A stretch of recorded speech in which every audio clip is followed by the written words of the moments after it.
আজকের পাঠ প্রবক্তা এজিকেলের গ্রন্থ।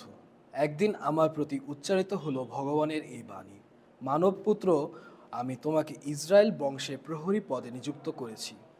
আমার মুখ থেকেই যখনই তুমি কোনো বাণী শুনতে পাবে, তখনই আমার হয়ে তাদের সতর্ক করে দিও।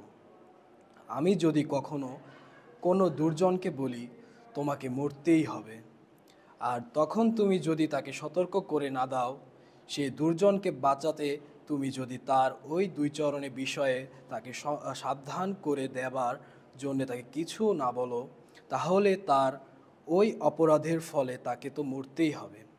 তবে তার মৃত্যুর জন্য জবাবদিহি আমি কিন্তু তোমাদের কাছেই চাইব।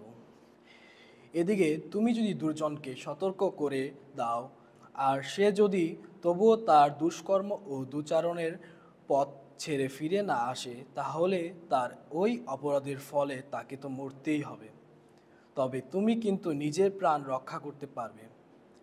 তেমনি কোনো ধার্মিক মানুষ যদি তার ধর্মচারণের পথ থেকে সরে যায়, সে যদি কোনো কুকর্ম করে, তাহলে আমি তখন তার চলার পথে এমন এক বাধা বসাবো যাতে তার পতন ঘটে। তাকে তো মরতেই হবে।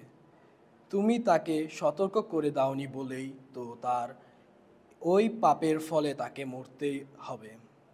তার কোনো সৎকর্মের কথাই তখন আর মনে রাখা হবে না।